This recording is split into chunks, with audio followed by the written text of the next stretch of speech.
जो शासक है वो किसी गरीब की जमीन नहीं छीन सकता,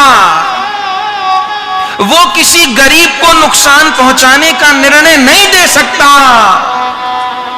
इस समय जो देश का शासक है वो गौमांस खाने वाला नहीं है, वो औरों की तरह नकली हिंदू नहीं है, वो औरों की तरह अपने घर भरने वाला नहीं है।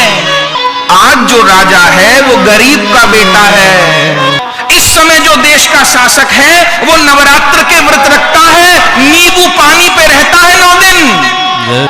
इस समय जो देश का शासक है वो कभी किसी किसान को हानि नहीं पहुंचा सकता।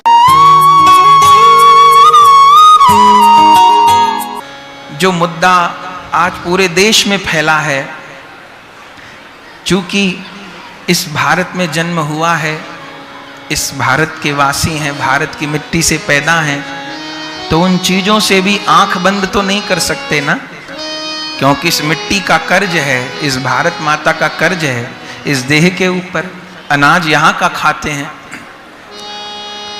आज किसान आंदोलन से पूरा राष्ट्र एक बंधक जैसा हो रहा है और एक उपद्रव जैसा चारों ओर फैला है। हम कोई राजनीतिक व्यक्ति तो नहीं है और इस विषय की कोई बहुत जानकारी भी नहीं रखते।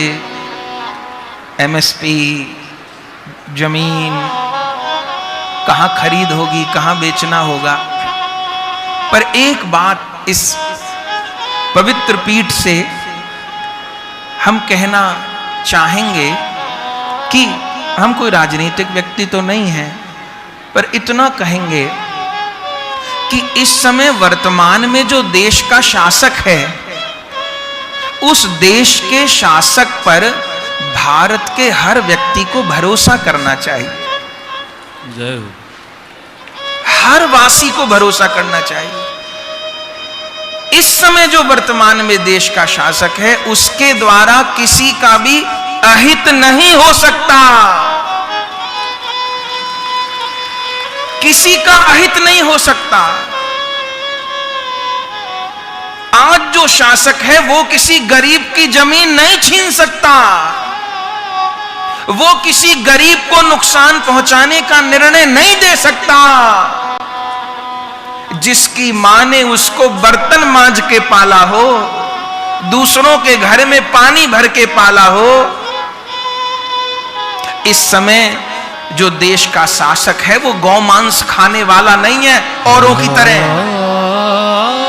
वो औरों की तरह नकली हिंदू नहीं है, वो औरों की तरह अपने घर भरने वाला नहीं है, अपने बेटा बेटी अपने भाइयों को एमएलए और विधायक बनाने वाला नहीं है।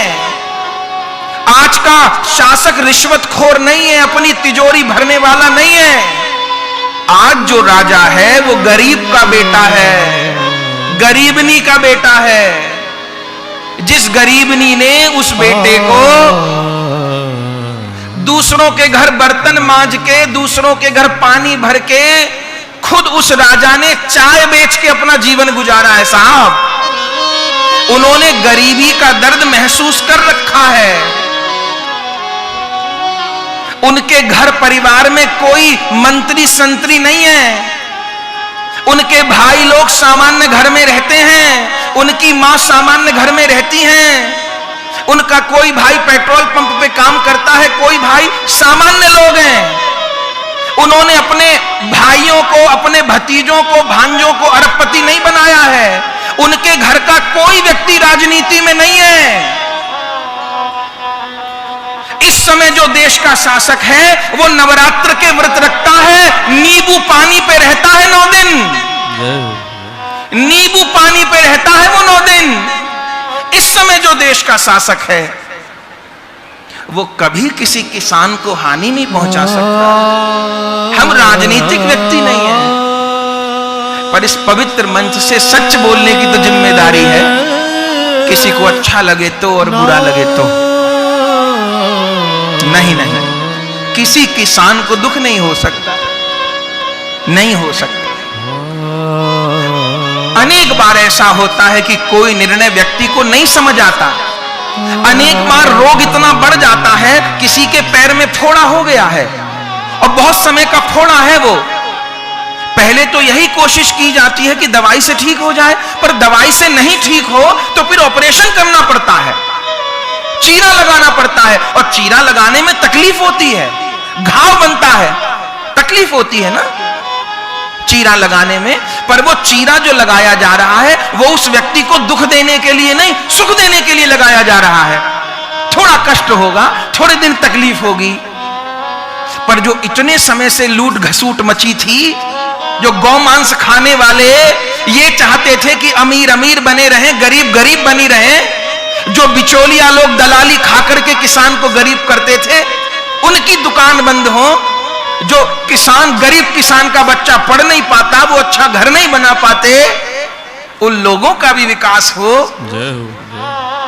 उस शासक की यही नियत है। हम लोग राजनीतिक व्यक्ति नहीं हैं, पर इतना तो कहेंगे भैया उस शासक पर सबको भरोसा करना चाहिए।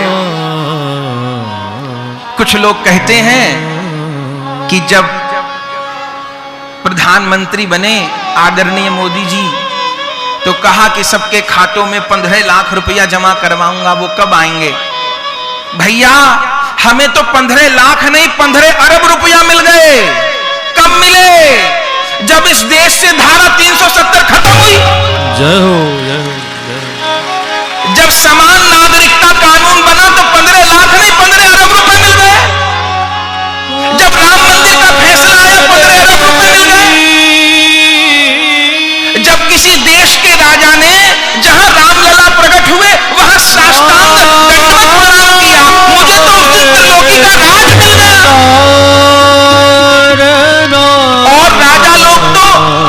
और राजा लोग तो अवरोधी पैदा करते रहे।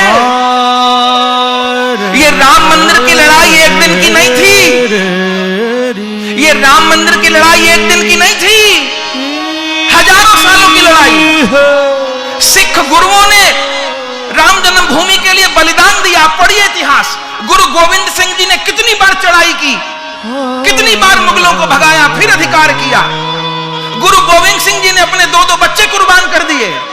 गुरु अर्जुन देव जी ने अपना सिर कटवा लिया कश्मीरी ब्राह्मणों की रक्षा के लिए। ये ऐसे राम मंदिर नहीं मिल गया। कब का झगड़ा था? ये जितने गौ मांस खाने वाले नेता थे, नकली नेता थे, वे सब लोग इस मुद्दे को उलझाए रखना चाहते थे। ए भारतवासियों, विचार तो करो, इन मोदी जी में कोई तो गुण होगा कि हजारों साल पुरानी पहेली, हजारों साल पुराना विवाद इन्हीं के द्वारा सुलझा।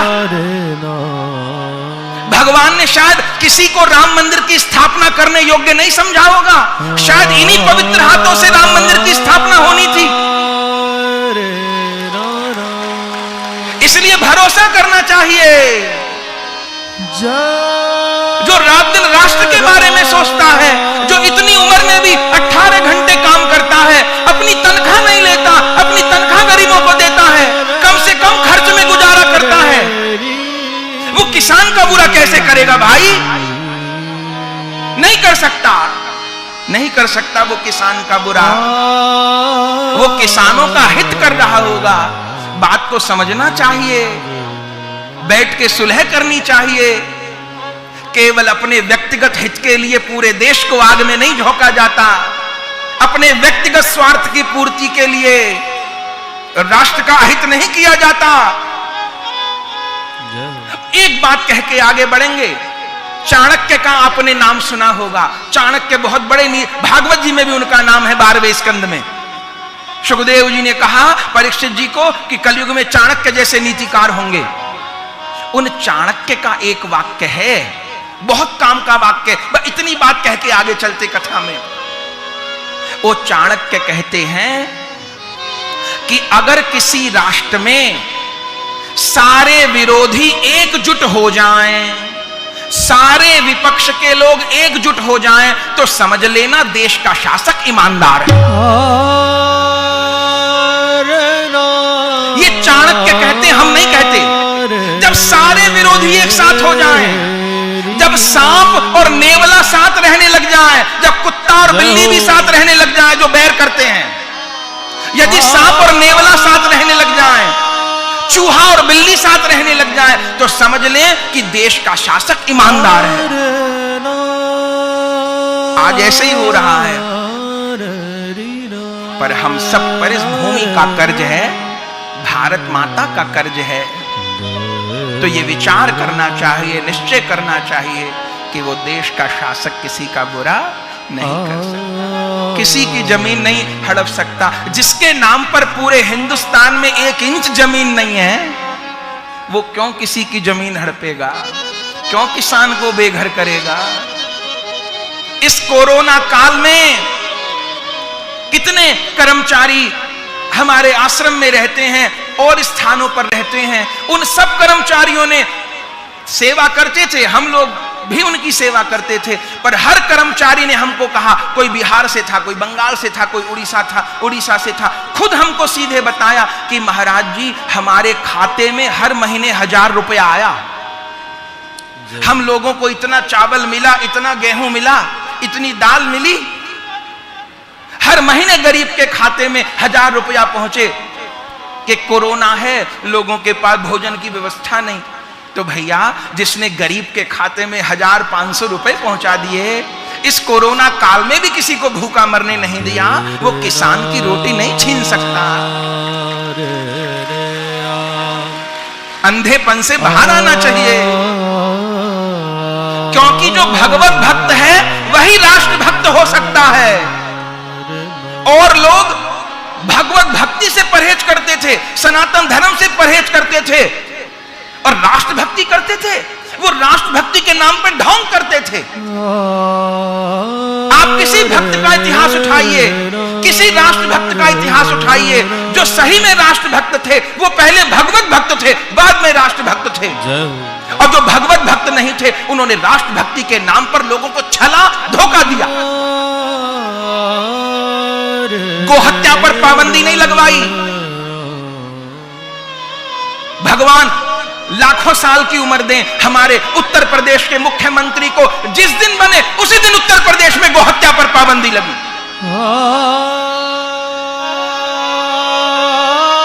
नहीं,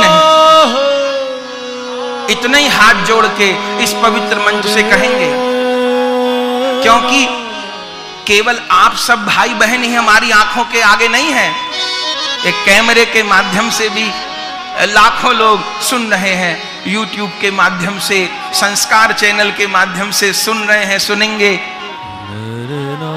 लाखों लोग सुनते हैं, सुनेंगे। हम सबको हाथ जोड़कर यही कहें कि वर्तमान शासक पे भरोसा करना चाहिए।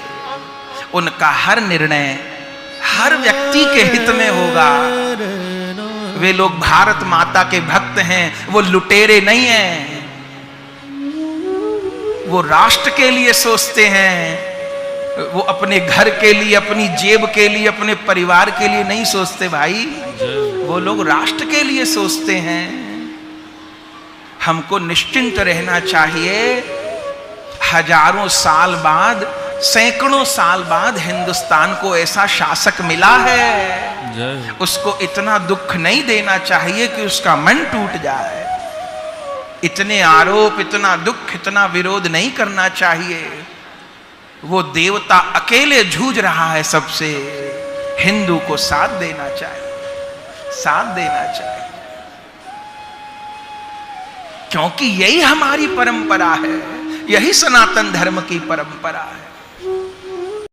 प्रिय भगवत प्रेमियों, अगर यह वीडियो आपको पसंद आई तो इसको लाइक कीजिए और अधिक से अधिक शेयर कीजिए। श्री राधेश्याम। परम पूज्य श्री गौरदास जी महाराज जी के YouTube चैनल को सब्सक्राइब करें। पूज्य महाराज श्री की कथाओं को सर्व